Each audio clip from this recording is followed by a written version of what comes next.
trazer o agradecimento do Conselho Federal de Psicologia pelo convite a uma discussão aberta. Eu acho que este é o caminho é que se produzam.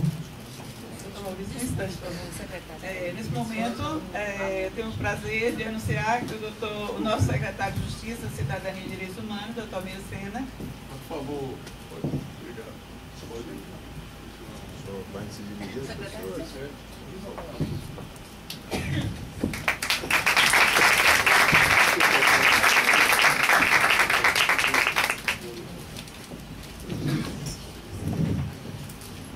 Por favor. Então, como estava dizendo, uma política pública está definida exatamente porque é aquela que tem que ser colocada em debate com o público.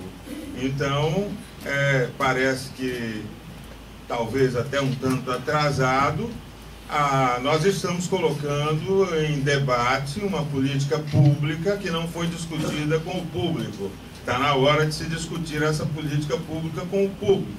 Ou seja, uma política pública gerada para oferecer resposta, sim, a um momento histórico da sociedade brasileira, se for o caso depois entraremos em detalhes sobre isso, no qual o tema das drogas ganha evidência.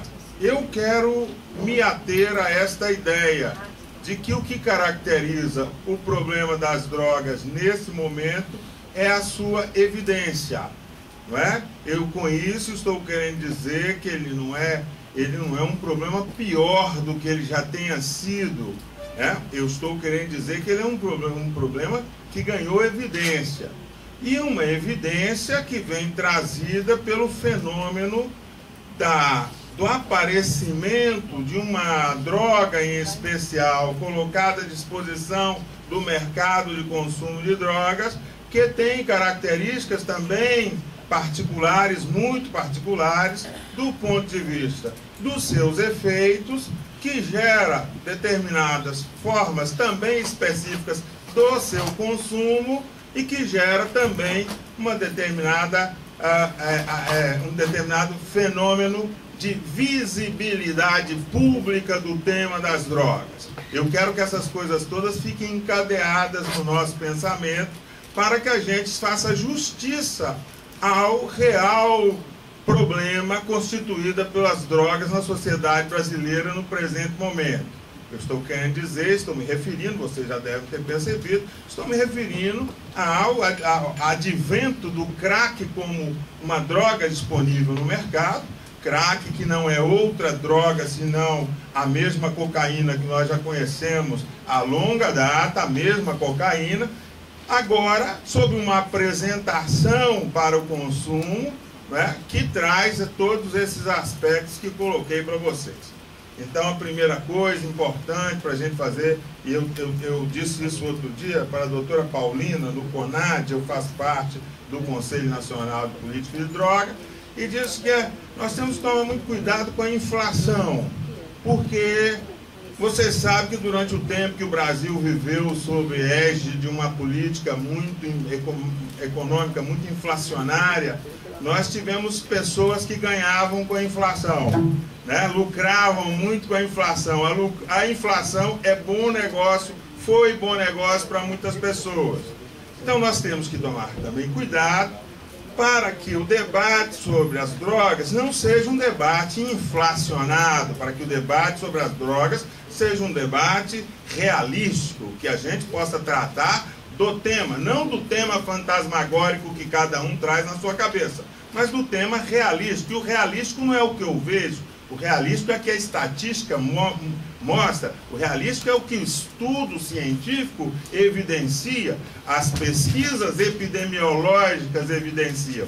Então eu estou querendo dizer para vocês que existe uma verdade epidemiológica redução do fato a uma determinada possibilidade da sua mensuração científica. Existe outra verdade imaginária tal qual nós a percebemos, e aí nós temos que levar em consideração o desserviço prestado pelos meios de comunicação que jogam lenha nessa fogueira e que produzem efetivamente uma inflação da problemática de droga.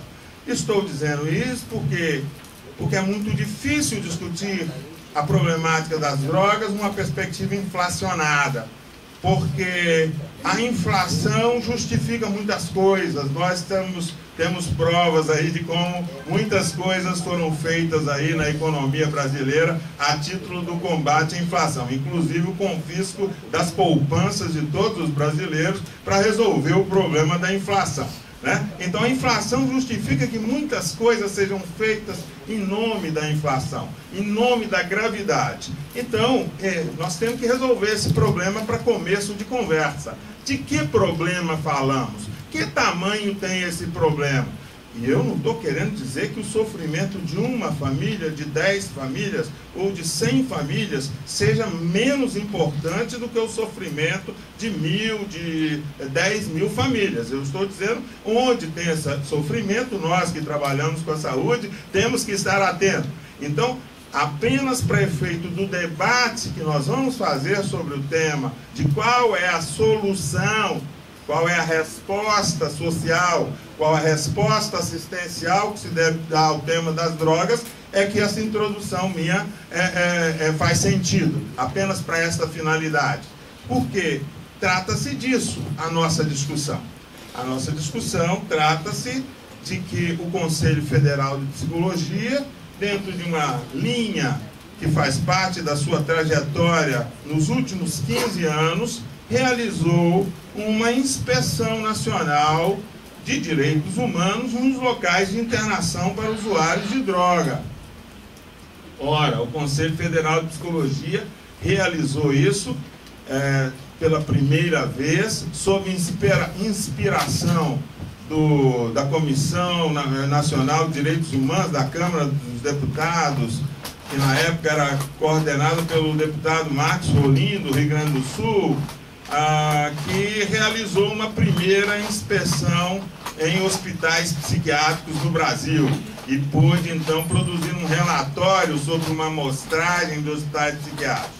O Conselho Federal de Psicologia gostou dessa ideia, tanto que realizou a segunda amostragem em hospitais psiquiátricos, como também depois realizou uma amostragem nos locais de internação para crianças e adolescentes, como também depois realizou outra inspeção nacional de direitos humanos num local exatamente nas casas que acolhem os velhinhos, as casas, os asilos onde estão presentes a terceira idade.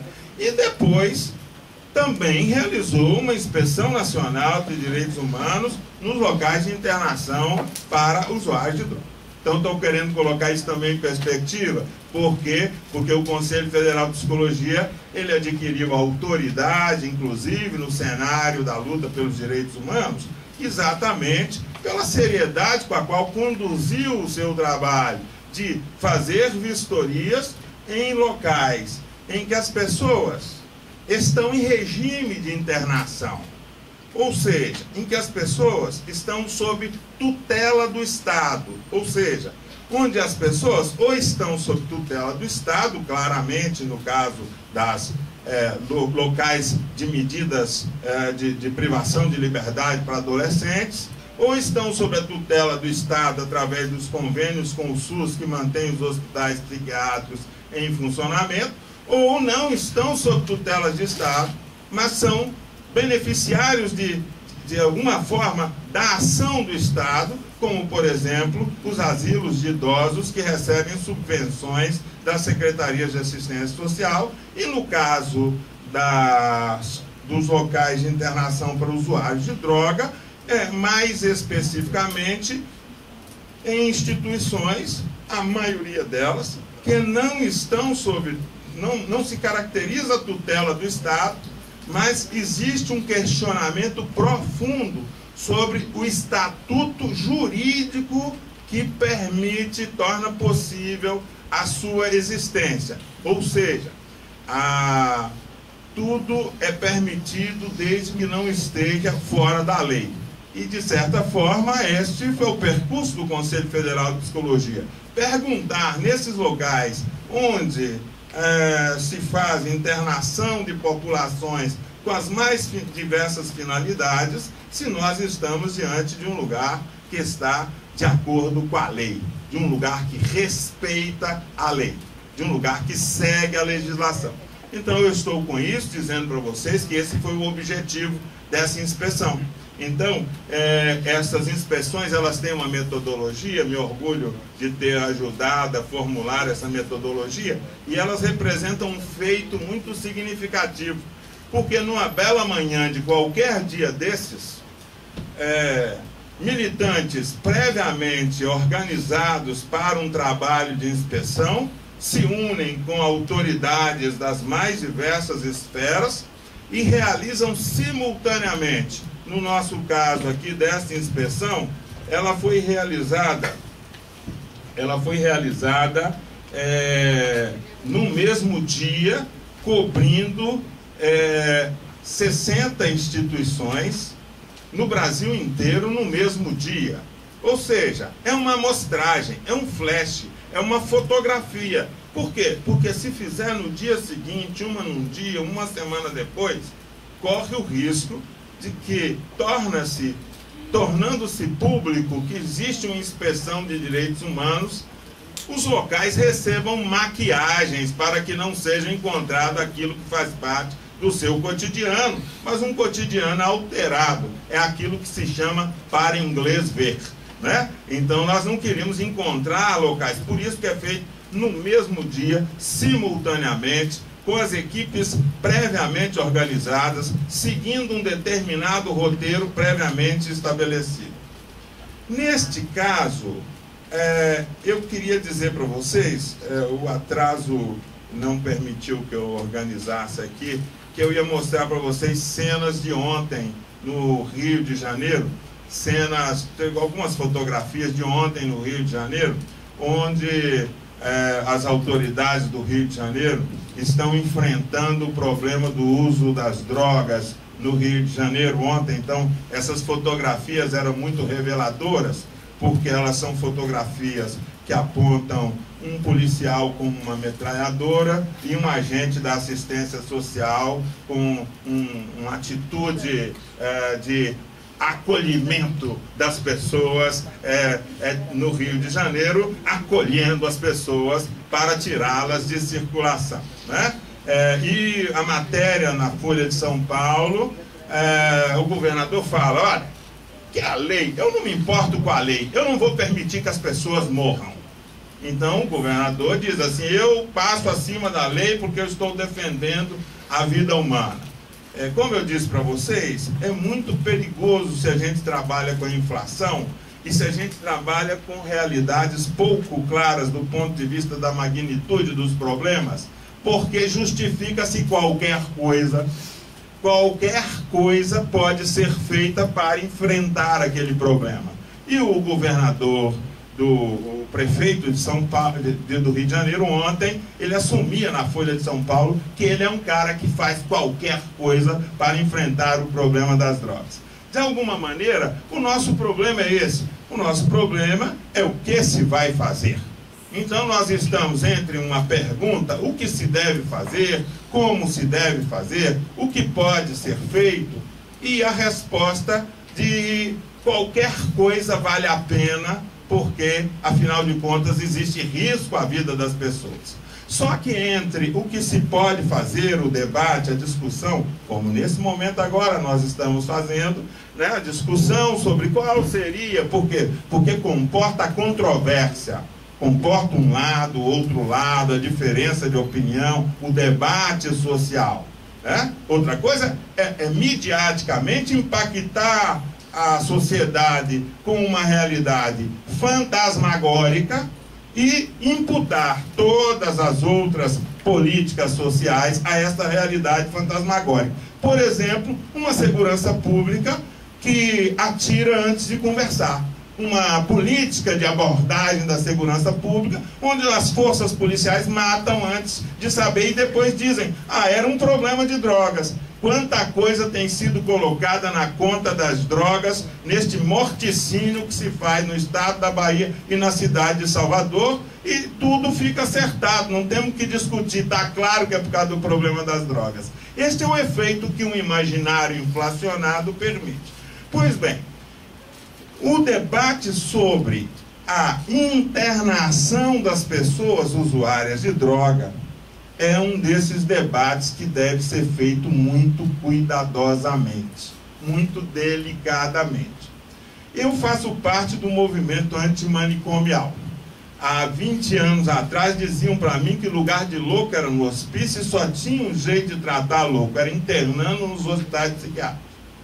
Hoje nós temos uma realidade transformada. Foram 20 anos de batalha para que a gente consiga hoje que os portadores de transtorno mental sejam tratados nos centros de atenção psicossocial, sejam respeitados, cuidados, acolhidos, e os centros de atenção psicossocial se produziram a partir dessa escolha social. Não vamos mais fazer isso com os nossos usuários, os nossos portadores de transtorno mental. Usuários aqui pode ter uma dupla interpretação, mas a gente já usa usuários dos serviços de saúde mental. Não vamos fazer isso com os nossos portadores de transtorno mental, porque nós podemos ser melhores do que simplesmente interná-los em hospitais psiquiátricos e deixar internados. Da mesma forma, no campo do tema das drogas, e nós tivemos, eu sou consultor do Ministério da Saúde, nós tivemos aqui há cerca de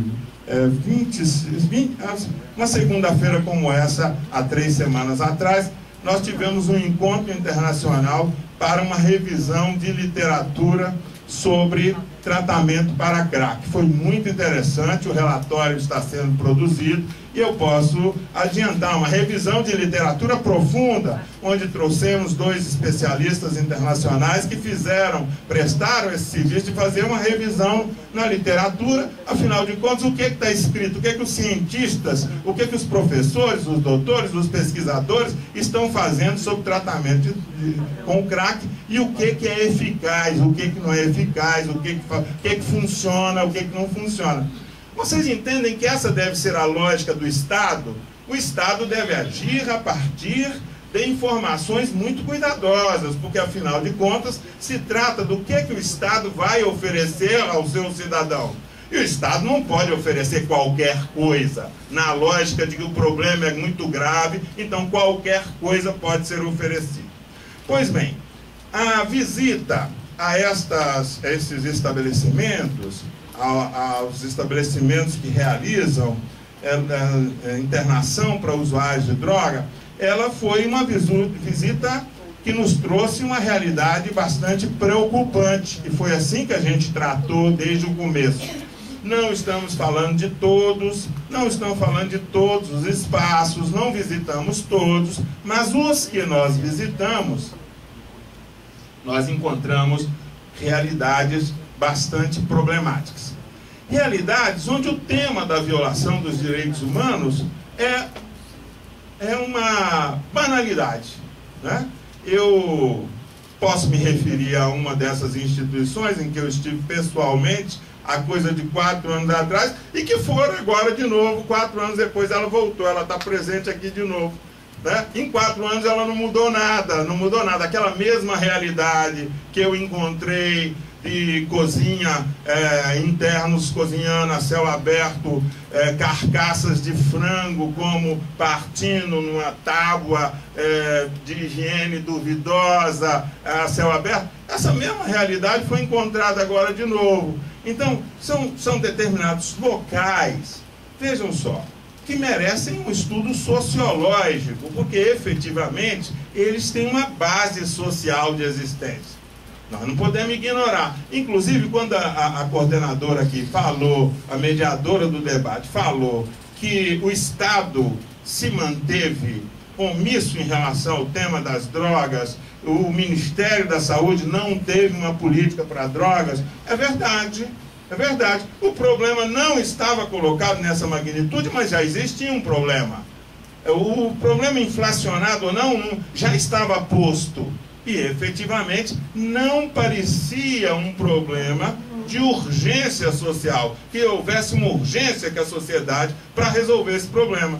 É tanto que a política para a mudança da Coordenação Nacional de Saúde Mental para álcool e outras drogas, ela é relativamente recente dentro da história da reforma psiquiátrica brasileira. Então, estou dizendo para vocês que o Estado brasileiro foi omisso.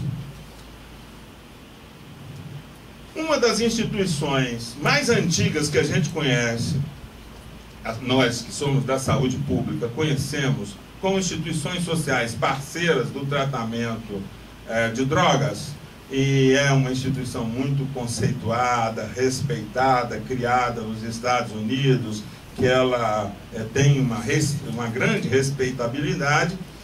Todos vocês conhecem, é o trabalho do AA, do Al-Anon, é o trabalho dos Alcoólicos Anônimos, né? Os 12 Passos, também de perspectiva fortemente não religiosa, no sentido de pertença a uma afiliação, mas com um componente espiritual na sua concepção de apoio, suporte, uma organização baseada exclusivamente na comunidade, baseada exclusivamente na voluntariedade da participação.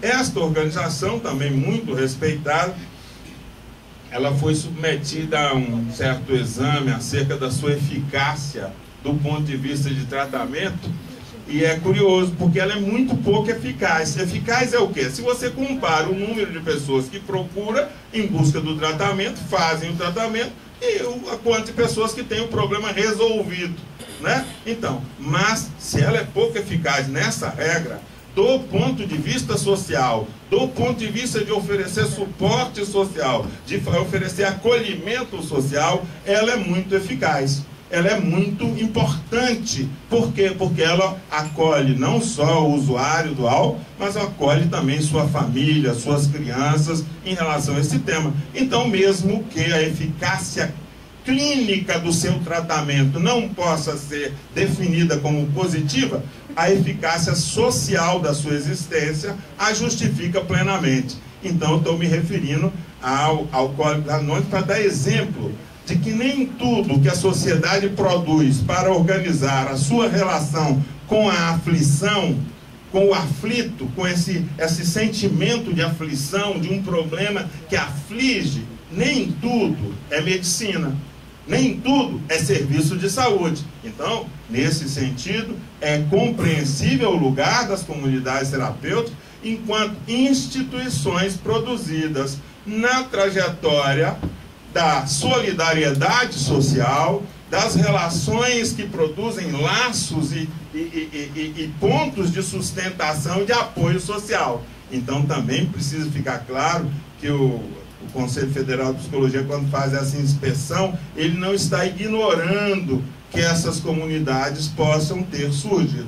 Eu, às vezes, fico até preocupado com esse nome, comunidades terapêuticas, porque ele é muito caro para nós da tradição da saúde mental, porque comunidades terapêuticas é um nome que foi produzido nas primeiras lutas para tirar os loucos dos hospícios. As primeiras comunidades foram produzidas nesse movimento. Todavia, o que há de distinção entre aquelas comunidades terapêuticas que eram lugar para se viver, para conviver, né? Lugares de convivência, suporte social, apoio. Qual era a característica da convivência, do suporte, do apoio social que tinha lá nas primeiras comunidades e que talvez hoje seja preocupante do ponto de vista das comunidades atuais que nós temos, ou de parte, ou pelo menos da parte que foi a amostragem que o Conselho Federal foi e fez a sua vistoria. Qual é a diferença? A diferença fundamental é que nas comunidades terapêuticas, o tema principal nas antigas, criadas para tornar possível que os loucos saíssem do hospício, o tema fundamental era reinserção social. Era a liberdade do ir e vir. Era a necessidade de criar um espaço que permitisse que as pessoas pudessem intercambiar socialmente as suas relações. O que é preocupante? O que é preocupante é quando esses espaços cerceiam a liberdade de ir e vir. O habeas corpus.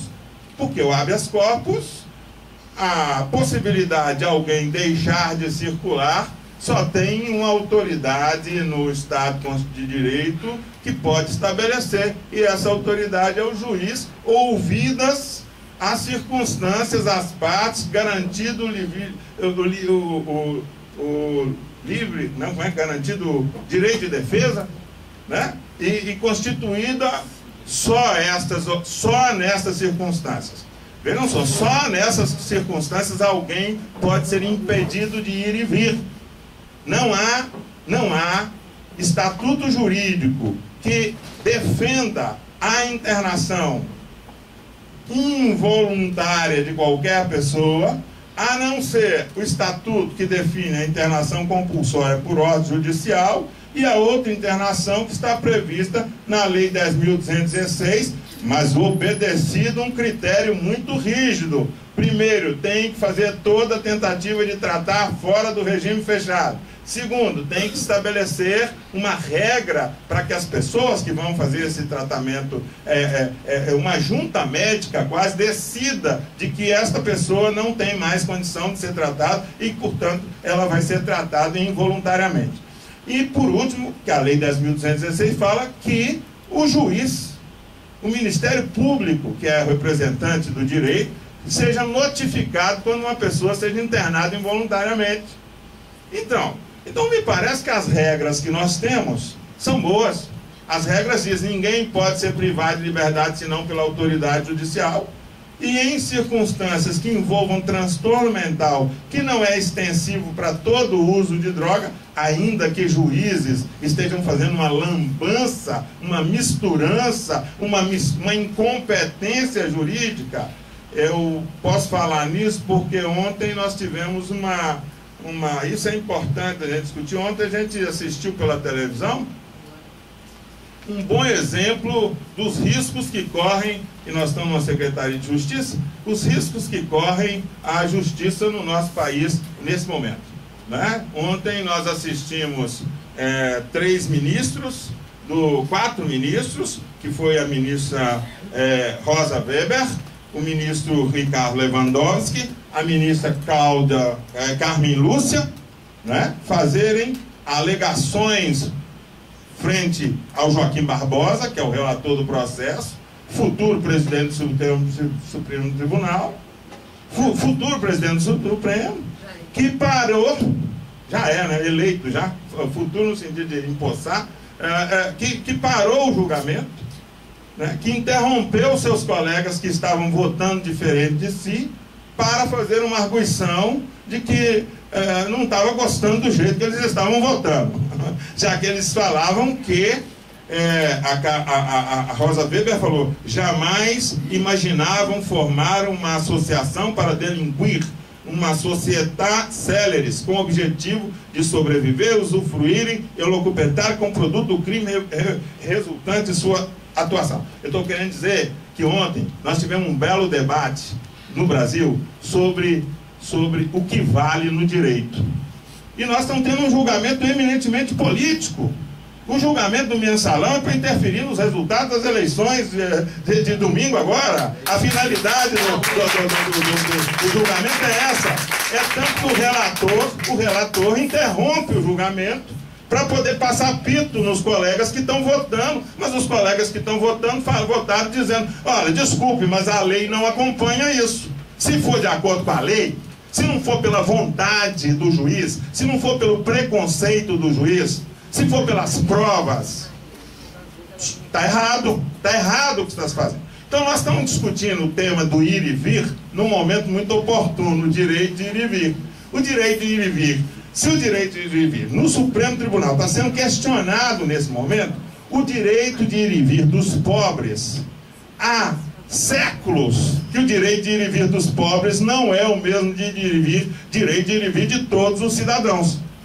Basta dizer que a carteira de trabalho era o documento, o passaporte para o direito de ir e vir dos cidadãos comuns quando abordados pela polícia, comprovando que eles são cidadãos de bem, empregados, portanto não são vagabundos, né? Então, de alguma forma, o que nós estamos lidando é com o tema, por um lado, dos vagabundos, por um lado, das pessoas desqualificadas socialmente, das pessoas, e isso vale a pena, meu tempo está aqui, eu vou concluir, das pessoas que não são consideradas como pessoas portadoras de direitos.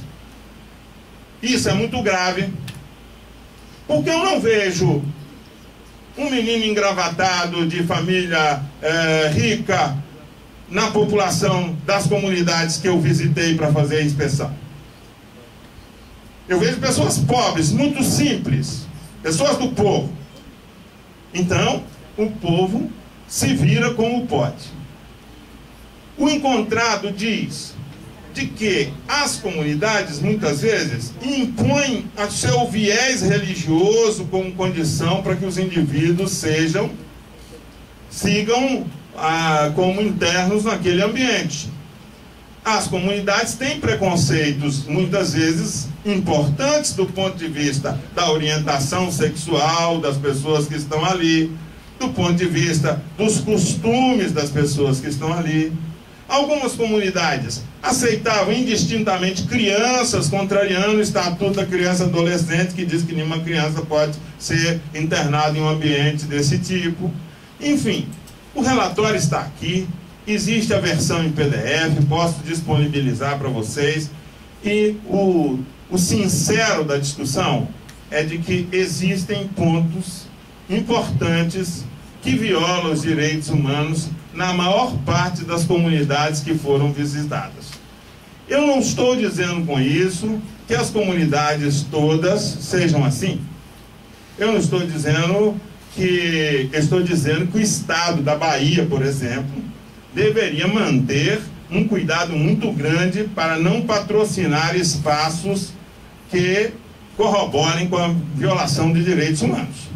E de que essa vigilância ela tem que ser diuturna, ela tem que ser permanente, ela tem que ser... Por quê? Porque lugar que reúne gente gado, secretário. Gente gado é uma gente que pode ser ajuntada em condições precárias, em qualquer celeiro, em qualquer barracão, em qualquer canto, debaixo de qualquer lona. Gente gado pode ser reunida. E lugar que reúne gente gado é um lugar que costuma ser muito propiciador da violação de direitos humanos. Então eu acho que o interesse principal do relatório do Conselho Federal de Psicologia é chamar a atenção das autoridades brasileiras de que lugar que reúne gente, que reúne humanos, que reúne cidadãos, tem que andar de acordo com as regras da cidadania, tem que andar com acordo. Não pode justificar que eu estou fazendo já o que eu posso. Não pode justificar, porque o Estado tem a obrigação de dar a essas pessoas o que elas precisam, e não o que alguém pode. Eu posso fazer o que eu posso, mas o Estado deve a essas pessoas aquilo que elas têm direito. Então nós precisamos de organizar, sim, com urgência, uma rede de assistência que seja capaz de oferecer a toda a família que tem um portador de transtorno mental, que tem um usuário de droga, aquilo que ele tem direito como cidadania. Um espaço para que ele possa ser tratado e atendido. E dizer para vocês que a regra para nós, a regra que nós aprendemos em 20 anos de luta antimanicomial, em muitos anos em trabalho com crianças e adolescentes em conflito com a lei, a regra é de que o que foi feito para excluir não serve para incluir. O que retira de circulação não serve para colocar em circulação. Então nós precisamos saber o que nós queremos. As pessoas portadoras, usuários de droga, são pessoas difíceis, muito difíceis.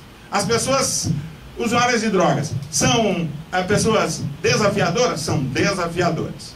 Mas nem todas as pessoas que usam drogas são difíceis, nem todas as pessoas que usam drogas são desafiadoras. A questão do uso de drogas precisa ser desinflacionado, precisa ser colocado numa perspectiva mais justa para que cada grupo possa receber aquilo que efetivamente ele tem direito e aquilo que ele precisa. Então, o relatório, eu vi que temos aqui a companhia, vou ter muito prazer de ouvir do representante das comunidades e dizer que o Conselho Federal não tem nada contra as comunidades, contra a existência delas em si. O ponto do Conselho Federal de Psicologia é de que não deve haver locais no Brasil que reúnam, internem pessoas e violem direitos humanos. E segundo, de que elas não são adequadas para serem estabelecimentos do Sistema Único de Saúde. E com isso eu encerro minha fala dizendo que, apesar da portaria do Ministério de Saúde, publicada no dia 24 de dezembro, presente de Natal, admitir a inclusão das comunidades terapêuticas no Sistema Único de Saúde, até hoje, apenas 8 comunidades adquiriram as condições adequadas para serem estabelecimentos considerados estabelecimentos parceiros da saúde. Não sei da assistência social, se a assistência social tem regras mais frouxas, né? Mas da saúde foram feitas regras, e apenas 8 ou 9 se habilitaram essas regras.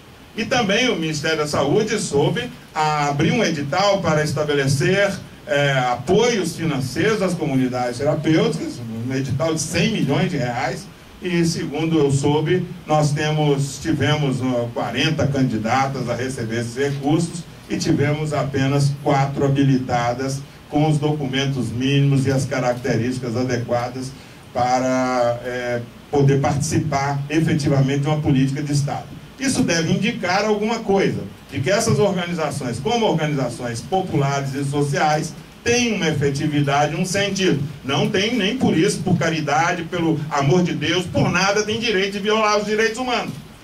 Não tem caridade que justifique que dê direito a alguém violar direitos humanos.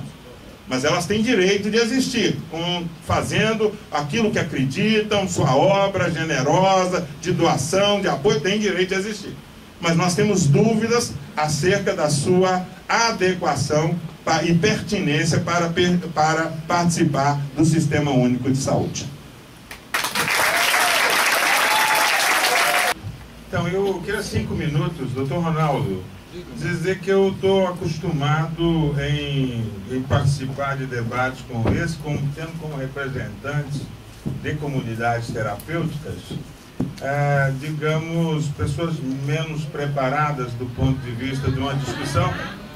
Não, calmem, eu estou querendo dizer que eu tenho tido fundamentalistas.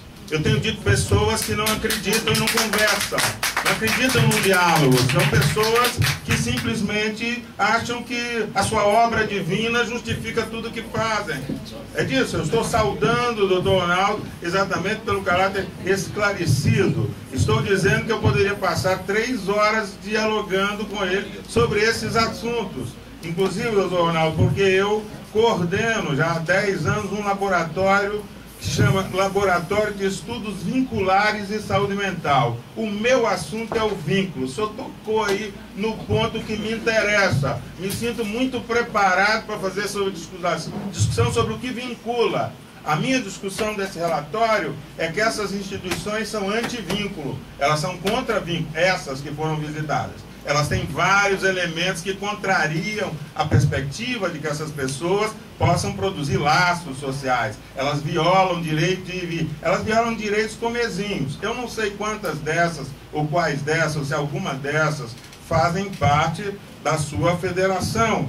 Mas eu gostaria, achei também a doutora Paulina, eu saudei a doutora Paulina, quando ela estabeleceu o número de 1730 através do levantamento. E eu falei com ela, foi lá que cunhei essa ideia da inflação. Falei, muito bom, porque agora a Senad tem um número real, porque se falava que 3 mil, se falava em 5 mil, né? Se incluir dessas aí, é capaz de ser 3 mil. Se falasse 5 mil, e efetivamente não, porque foi com georreferenciamento, o levantamento da Senad foi feito em todos os lugares, com pesquisa de lugares que são chamados, que tem nome, que adotam outros nomes, que chama de fazendinha, mas que sejam lugares de abrigo coletivo para pessoas que usam drogas. Então, o levantamento foi o mais próximo, com georreferenciamento, portanto, está plotado, dá para ver os pontos no mapa onde estão localizados. Isso permite que a gente tenha, pelo menos, chances de que a gente altere as dúvidas, né? Porque agora está escrito, documentado o que é que existe. Então, eu estou querendo dizer para o senhor que, normalmente, tem comparecido, né? Como, por exemplo, tivemos recentemente uma manifestação pública que travou essa cidade, parou o trânsito dessa cidade, onde uma dessas instituições fez desfilar aqui na paralela, travando o trânsito, em protesto, porque a instituição foi lembrada como instituição que produz atenção inadequada. O que impressiona é que essa instituição recebe verbas milionárias do Estado da Bahia. Isso não passou por discussão nenhuma, nem na Secretaria de Justiça, nem na Secretaria de Drogas, nem na Secretaria de Saúde. Então nós temos discussão pública para a sociedade, o debate. Nós temos então coisas a serem esclarecidas. Como é que o governo... Uma pena que o secretário não está, porque eu gostaria de dizer para ele: o Estado da Bahia tem 5 CAPs AD. No Estado da Bahia. Salvador tem 13 CAPs, 24 horas. Desculpa, 24 horas. Tá certo? 24 horas. Então nós não temos o CAPs 24 horas. Então como é que o secretário vai fazer convênio com 10 comunidades terapêuticas de excelência, se o secretário ao lado aqui, o secretário Jorge Sola, da Secretaria de Saúde, não consegue produzir locais para atenção 24 horas? É isso, e esta inversão nos parece problemática, doutor Arnaldo. Essa inversão da prioridade pública em produzir os equipamentos públicos, de produzir os equipamentos que, inclusive, ofereçam atenção 24 horas, e que o Estado, ao invés de fazer esse investimento, faça investimento em... Podem ser até que as 10 comunidades terapêuticas que estão efetivamente pactuadas ou conveniadas aqui com a Secretaria sejam estabelecimentos onde se cumprem os direitos humanos. Mas é impressionante que a política de Estado para enfrentamento do tema das drogas na Bahia não seja a produção do Sistema Único de Saúde, da sua reprodução, da sua ampliação para oferecer tratamento das pessoas. Então, eu diria que o secretário fica nos devendo, porque está ausente, mas certamente vocês vão comentar com ele, de que nós gostaríamos que mais que 10 boas comunidades terapêuticas, ele tivesse empenho de fazer com que o secretário de saúde aqui pudesse produzir CAPs, álcool e drogas, 24 horas, para que a qualquer hora a população pudesse receber a sua atenção. Dizer que, do ponto de vista estritamente do relatório, eu acho, doutor Ronaldo, que aí houve um equívoco que a gente não vai lamentavelmente, poder, eu acho que uma semântica preliminar. Isso não é uma pesquisa. Isso é um instrumento de intervenção política na questão dos direitos humanos. Isso não é uma pesquisa. Isso aqui é um instrumento de intervenção política na questão dos direitos humanos. No nosso país tem gente que está tendo os direitos humanos violados. Nosso ponto de partida não é produzir conhecimento sobre a realidade, a amostragem, não. Nosso ponto de partida é produzir uma denúncia que pessoas estão sendo maltratadas, violentadas, pessoas estão recebendo um tratamento indigno. Então, nosso ponto de partida, o ponto de partida do Conselho Federal de Psicologia não é fazer ciência. O ponto de partida do Conselho Federal de Psicologia com esta iniciativa...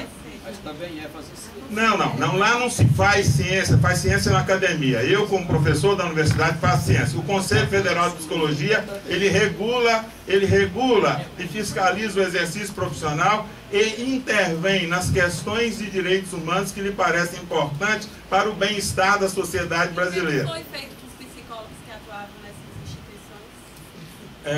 Eu respondo. Deixa eu fazer esse debate aqui. Depois, nas questões, nós vamos ter, você vai poder fazer as questões, eu vou poder ouvir as questões, vou debater as questões. Eu estou tentando fazer um diálogo, até porque me foi pedido a gentileza Mas foi uma das perguntas que ele também me fez, então já servia para responder a mim. Não. Eu vou encaminhar as respostas que me parecem adequadas. Senão você está querendo controlar o que eu vou dizer. Aí você tá falando por mim. Você está querendo controlar o que eu vou dizer. Não pode fazer isso não. Não pode fazer isso não. Eu estou querendo dizer, e sem querer assim... E o tempo para todos falarmos, quem está controlando? Porque os senhores têm direito, mas nós também fomos convidados para uma capacitação. Eu também quero assegurar nosso direito de participação. Não, peraí, Você não escutaram, você não participar de nenhum debate político, não. Uma pessoa fala, a outra fala, eu escutei calmamente. Desculpe, professor, eu vou pedir ao auditório que aguarde o momento, que nós vamos ter um momento destinado ao debate, onde vocês vão poder se pronunciar e perguntar. Nesse momento, a mesa ainda está fechando. Exatamente, está fazendo uma réplica. Até uma então, eu vou pedir a vocês, por favor, tenham paciência. Em seguida, a fala do professor Marcos Vinícius, a gente já tem 2 pessoas inscritas e as outras 3 comigo, porque eu quero falar também. Quem está escrevendo é Deise. Tá bom? Então, por favor, se manifeste. Desculpe, são 16h49. Tá, eu vou pedir ao professor Marcos que tenha. Nós também enfrentaremos o engarrafamento para retornar. Ok. Então, queremos assegurar o direito de fala de todos. Tá certo. Vamos só pedir, esperar a conclusão aqui da fala do professor e abriremos imediatamente. Gente, nós temos que tomar cuidado, porque senão nós fazemos de conta que somos democráticos. Fazemos de conta que somos democráticos. Não estou desrespeitando nada, não. Está dizendo que nós já participamos. Olha, a minha instituição veio cá, exatamente dentro de um tema, apresentar o relatório. Estou perdendo tempo, mas é ganhando tempo. É apresentar um relatório, sabendo que debateria com uma instituição que teria ponto de vista diferente. Nós viemos, ainda assim, não tivemos problema em apresentar o relatório, ouvimos e agora recebi questionamentos assim, em que lugar que foi publicado, a sua instituição, instituições dirigidas a instituições. A fala dele não foi uma fala genérica, foi uma fala que teve a minha fala como ponto de partida. Eu estou apenas exercitando aqui um direito de resposta, uma manifestação. Se vocês acharem interessante, se não acharem interessante, a gente já passa, vocês falam o que vocês quiserem. Continue. Eu só não quero ser público gado. Então, eu esclareci o aspecto de que o relatório não é um relatório, que o relatório não é um relatório de pesquisa, de que, portanto, ele não atende a esses requisitos, que são os requisitos, não está de acordo. Eu referi antes na minha fala de que ele faz parte de uma série, possivelmente um dos fatores indicados para a amostragem foi exatamente a existência de denúncia de violação. Nós estamos em busca de denúncia de violação, porque nesta hora não é a entidade profissional, não é, mas isso está dito no começo, o senhor me desculpe, mas na apresentação diz que faz parte de uma série, diz quais são as outras que foram vistoriadas, e é uma vistoria, não é uma pesquisa, é uma vistoria. Nós fizemos uma vistoria de surpresa, de supetão, né? A garantia de ter acesso a esses lugares não foi pactuado na hora pela presença das autoridades. Então não é um relatório de pesquisa. Com isso, eu acho que eu deixo as suas questões já respondidas. A questão do alcoólicos anônimos, eu vou dizer para o senhor, na verdade é uma citação, eu vou reencontrá-la e a divulgarei para o seu... que diz que se fosse tomado como um equipamento relativa à resolutividade, se a rede AA fosse tomada como um equipamento, não é uma avaliação. Acho que a sua perspectiva é de uma avaliação epidemiológica. Não foi feito isso e eu não falei isso. Eu disse que essa pesquisa diz, se fosse tomado como um equipamento de tratamento, poderia ser questionada a efetividade, porque efetivamente é quase jogar uma moeda para cima, 50% para um lado, 50% do ponto de vista de quê? Do ponto de vista do enfrentamento da abstinência, que é o critério que esse artigo discutia, da produção de abstinência. Por quê? Porque o paradigma de tratamento das comunidades terapêuticas, ou pelo menos de parte significativa delas, de partes significativas, é o tratamento que aposta que a única condição de você fazer essa abordagem é através da abstinência. Sincero desejo de abstinência. Ok, pois é, mas a abstinência como um elemento definidor da efetividade, da eficácia do tratamento. Então, esta é a discussão que nos interessa também fazer, se efetivamente é possível que esse paradigma de abstinência seja estendido para todos. Porque para alguns é verdade que funciona, mas não é para todos. Para quem tem transtorno decorrente de... Pois é, então a abstinência fica como um ponto para a gente discutir. É possível colocar o paradigma da abstinência para tratar as pessoas? Porque, infelizmente, midiaticamente tem se apostado nisso, tem se vendido essa ideia. Que a única solução para a questão das drogas é que o sujeito pare de usar drogas. E, efetivamente, esse é um dos principais obstáculos hoje para a saúde pública. Porque enquanto a aposta foi que o único jeito de tratar de uma pessoa que usa drogas é ele fazendo ele parar de usar drogas, como isso não é factível para parte das pessoas que usam drogas problematicamente, as pessoas ficam sem tratamento. Então, a nossa discussão é uma discussão que está colocada em outro parâmetro. Na verdade, eu queria refazer a minha pergunta, né? Perguntar ao doutor Vinícius o que foi feito com os profissionais que atuavam nas instituições e que não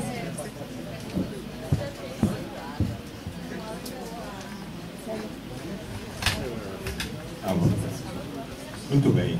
Vou começar pela sua pergunta agora, adequadamente e com tempo para isso. Dizer que os psicólogos que estavam trabalhando, e são poucos que estavam trabalhando nessas comunidades vistoriárias, foram orientados a darem uma revisada no seu código de ética, porque está escrito no código de ética que os psicólogos não devem trabalhar em espaços que produzam, não devem ser coniventes com situações de violação de direitos humanos. Então foram orientados. Neste fim de semana, por acaso, fiquei em Brasília até sábado, e no sábado o CFP estava reunido com todos os 20 conselhos regionais, produzindo uma discussão sobre internação involuntária, porque é assim que eufemisticamente tem sido chamado essa política, e neste sentido, acho que você, inclusive, estava participando, né, Vinícius? Estive lá, e estava exatamente discutindo uma orientação para se tornar uma resolução para que os profissionais desta categoria profissional possam saber como se conduzir nesse sentido. Então, estou dizendo que para os que foram, digamos assim, contactados na visita, foi feita uma orientação e, nesse momento, dentro de um sistema democrático em que todos participam, os 20 conselhos regionais estavam lá debatendo exatamente a direção de uma resolução disciplinadora da possibilidade, porque não se trata de uma resolução para tornar impossível, não.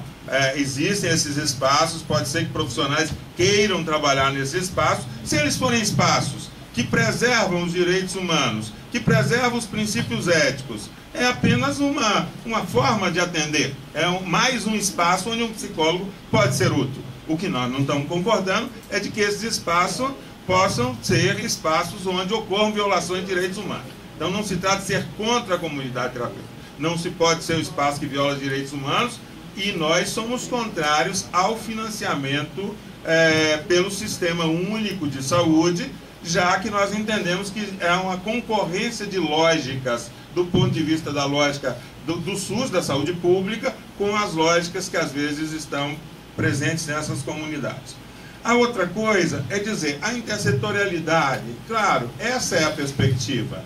A possibilidade de que a gente possa fazer um enfrentamento, e é uma lástima que a gente não tenha tempo para discutir por que esse fenômeno ganhou essa magnitude e o que isso tem a ver, por exemplo, com deslocamentos de populações em relação às classes sociais brasileiras, 30 milhões que saem da classe D, da classe E para a classe D, outros 30 milhões que migram da classe D para a classe C, que tipo de efeito sociológico que isso produz, que tipo de quebra de vínculos que isso produz, como é que uns ficam para trás, outros seguem adiante, como é que isso assusta a quem está indo para frente, aqueles que ficaram para trás, para a gente entender como é que produz o fenômeno hoje do terror, né, o terror da droga, do ponto de vista do clima que a sociedade brasileira vive, e ainda bem graças ao presidente Lula, as políticas dos últimos anos, que tornou possível essa ascensão social no Brasil. Mas num país não se ascende socialmente 60 milhões de pessoas sem produzir graves consequências sociais, sem produzir repercussões sociais importantes. O tema das drogas poderia ser sociologicamente pensado, o tema da droga, tal como ele é vivido no Brasil, poderia ser pensado sociologicamente nessa perspectiva. Do ponto de vista, então, a intersetorialidade. A conferência, a 4ª Conferência Nacional de Saúde Mental, que inclusive votou uma deliberação contra o financiamento SUS das comunidades terapêuticas, ela tinha uma perspectiva já de tratar a questão da saúde mental, seja de usuários de drogas, portadores de transtorno mental, numa perspectiva intersetorial. Então eu acho que você está absolutamente correto. E doutor Denise, só dizer assim, eu na verdade estou aqui gentilmente, o Conselho Federal de Psicologia foi convidado para uma atividade que é uma atividade governamental. Então, quando eu me referi a certos incômodos que nós temos hoje em relação às posturas do governo estadual nos seus diversos setores, como, por exemplo, quando a gente vai daqui para a Feira de Santana, e que a gente vê uma placa enorme escrito assim: agradecemos ao governo Wagner pelo financiamento do chamado Dr. Jesus. Por exemplo, esta é uma coisa que causa inquietação na gente. Causa inquietação. Como é que o Estado pode colocar dinheiro sem critério, sem perceber exatamente, massifica... Sim. Então, como o governo do Estado pode colocar dinheiro em coisas daquele tipo? Como pode o patrocínio? E aí é que eu disse, doutor Ronaldo, quando eu falei dos interlocutores, porque o interlocutor como o senhor é muito melhor que o interlocutor como o Sargento Isidoro. Tá? O deputado Sargento Isidoro. Eu não quero discutir com o Sargento Isidoro, que apresenta uma borduna dentro de um pau de vassoura, dentro da sua comunidade, e fala assim: essa aqui é que resolve os problemas aqui dentro. Né? Mas eu tenho aqui é para poder fazer ameaça, para não precisar de usar. Né, que usa essas linguagens assim tão elementares de produzir graves cerceamentos e violações. E o governo do Estado da Bahia, o governador Jacques Wagner, é homenageado com uma placa enorme que diz que o financiamento é um financiamento, muito obrigado pelo financiamento. Então, isso sim são coisas que o governo precisa, talvez, doutor Denis, resolver internamente, porque aqui está fazendo essa política, a política é exatamente nessa linha de uma perspectiva de tornar possível a vida das pessoas, mas ali na CESAB nós não temos CAPS AD, nós não temos CAPS AD 24 horas, não, porque, mas do ponto de vista do gestor estadual do SUS, que deve estimular, criar as possibilidades, e né, o sucesso é de favorecer as redes, e nós não temos CAPS 24 horas na Bahia. E eu digo, doutor Enem, se os municípios não querem fazer, o Estado que meta a mão e faça. E faça, assim como ele mantém o Juliano Moreira como um estabelecimento estadual. Então, não quer dizer que o Estado não pode ter estabelecimentos de saúde 24 horas.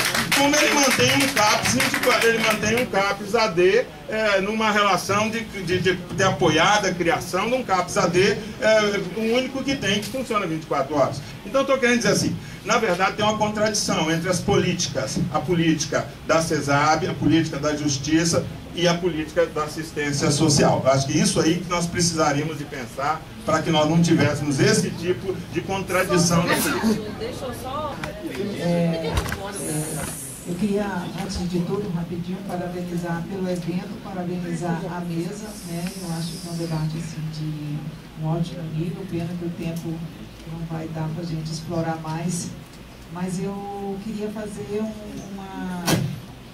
trazer para a mesa, né, saber o que vocês têm pensado acerca de um segmento muito específico, que é o de crianças e adolescentes usuários de substâncias psicoativas em situação de rua em relação à questão de internação involuntária, né?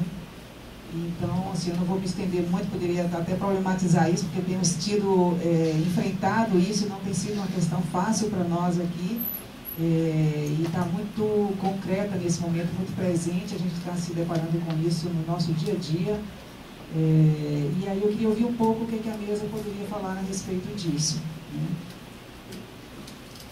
Ser curto e rápido é dizer primeiro, vamos por ordem. Então, acho que Luana e Dudu, me parece que é preciso sair do muro, nesse sentido. Não podemos falar que nós somos, claro, somos contra a desassistência, mas não podemos falar que enfiar em qualquer lugar é estar assistindo. Então, nós precisamos de ter um critério de corte para saber o que é assistência e o que é ridiculamente uma imitação, falsificação de assistência. Então nós temos que ter esse critério. Para imitação, falsificação de assistência, não pode ser porque os pobres sempre qualquer coisa para eles está bom. Entendeu? Eu não tenho o que precisava, então eu aceito qualquer coisa, porque é pobrezinho mesmo, qualquer coisa está bom. Nós não podemos aceitar, essa lógica é perversa. Nós temos que ter um critério, e o critério tem que ser, sim, não pode ser ideológico, comunidade terapêutica não a priori, mas pode ser assim, lugares que violam direitos humanos, não. Tem que ser esse o ponto de corte. Não pode ser ideológico, dizer, comunidade a princípio não. Viola direitos humanos? Não. Entendeu? E aí vem os critérios, para mim são critérios de eleição. Critério de eleição, transparência, permeabilidade, direito de ir e vir, autonomia. Lugares que não respeitam direito de ir e vir, que não são transparentes, que não dão acesso, não são permeáveis para que o mundo de fora possa participar e entrar e sair e ver e fiscalizar, lugares de portas trancadas, fechadas, proibidos o acesso, esse lugar não é um bom lugar. Então a rede pública do SUS deve evitar de mandar pessoas para esses lugares, deve vetar esses lugares, porque eles são lugares que atendem, mas não é qualquer lugar. Então, não é uma disputa ideológica, comunidade ou CAPS, redução de dano ou comunidade, não. É assim, lugares que violam direitos humanos, não. Mesmo que sejam CAPS. Nós temos que ir em cima. Violou direitos humanos, essa é a posição do Conselho Federal de Psicologia. Violou direitos humanos, vai em cima, porque nós não podemos pensar que uma sociedade vai ser melhor se ela não está baseada no respeito aos direitos humanos. Então, esse é um critério. A outra coisa, o Tarcísio falou aqui que ele admite até o financiamento público. Eu acho que hoje nós temos uma questão de prioridade. Aqui na Bahia isso está claramente colocado. Se não tem CAPS 3, 24 horas para atender usuários de álcool e drogas, está errado. Porque tudo que está sendo financiado, que não é isso, está sendo desvio do dinheiro público, desvio de finalidade. Por quê? Porque primeiro o público. É complementar, o outro é complementar, mas não é substitutivo do público. Então, acho que nesse debate a gente tem que ter um posicionamento político claro. Primeiro, o Estado cuida dos seus, cuida de manter o seu serviço. Depois, no limite da sua capacidade, mas acontece que o pessoal está desistindo nos primeiros 5 minutos da partida e já está convocando outro time para jogar no seu lugar. Aí não está certo. Isso não é bom. Tem que julgar até o segundo tempo e dizer, agora eu não estou conseguindo mais, vou chamar alguém para me ajudar aqui para ocupar. E a última coisa foi, eu acho que a gente tem que falar que o governo vai... as crianças. Então, as crianças, nós temos uma discussão interessantíssima, porque criança, por definição, ele é tutelável. Se nós estamos discutindo a discussão das comunidades terapêuticas, é uma discussão sobre tutela, sobre o mais importante nessa discussão, é sobre a tutela, se as pessoas vão estar tuteladas ou se elas vão ter sua autonomia respeitada, essa é a discussão ética de fundo, é com autonomia ou é sem autonomia? É tutelado ou não? E a criança, por definição, ele é um ser tutelar, por isso tem até conselho tutelar, ele é tutelado. Isso permite que as crianças sejam vítimas de abusos e violações de direitos humanos brutais, porque, por definição, os agentes do Estado podem fazer isso. E a última coisa que tem aqui é o seguinte, diz assim, acho que nós todos que estamos aqui, a superintendência e todas as pessoas, eu acho que nós precisamos cobrar mais do governador Wagner, de que ele defina claramente os investimentos nessa área. Eu acho que a nossa reforma psiquiátrica na Bahia está devendo, nós estamos no 6º ano de governo, está devendo efetividade, está devendo mais agressividade na implantação dessa coisa. Nós não estamos nem falando da Prefeitura de Salvador, que é um lugar que sucateou completamente, não tem SUS em Salvador, não funciona o SUS em Salvador. Então, esse parâmetro nós podemos reverter, vai ter eleições aí, nós devemos reverter. Eu acho que em várias áreas o governo Wagner é superior a tudo que existiu antes dele. Agora, eu acho que nesta área da reforma psiquiátrica está devendo, está deixando a desejar, tem coisas ainda para fazer, e nesta área de álcool e drogas, de CAPS 24 horas, de que essas coisas, porque na verdade foi em maio, mas tem 6 anos de governo. Está atrasado para fazer o que tem que fazer, que é implantar CAPS 24 horas e fazer a reforma psiquiátrica da Bahia andar. Eu sou mineiro, né? Tem 2 mineiros aqui na mesa discutindo, né? Eu sou mineiro, moro aqui na Bahia há 24 anos, né? Estou completamente baiano, né? Mas eu acho que nós temos que construir outras possibilidades no nosso estado. Todos nós temos que colocar. E nesse momento, amanhã aqui em Salvador, nós vamos ter uma coisa nova. Quinta e sexta, mas a quinta que é aberta, nós vamos ter o encontro da Rede Latino-Americana de Usuários de Drogas. Isso significa que durante muito tempo, droga foi um assunto que não podia nem ser discutido, porque diziam que você estava fazendo apologia, quando você problematizar. Por isso que no CONAD, a posição do Conselho Federal de Psicologia é de que nós só vamos conseguir uma saída para a questão das drogas no Brasil quando a gente realizar a Conferência Nacional sobre Política de Drogas, onde toda a sociedade brasileira possa democraticamente participar da definição de política, porque o ranço policialesco das políticas de droga no Brasil é muito forte. E nós queremos mudar isso, então nós todos devemos batalhar por uma Conferência Nacional sobre política de drogas, onde todos possamos participar, representando nossas entidades, e quem sabe tirarmos desse fórum a melhor política de drogas para o nosso país. Muito obrigado pelo convite.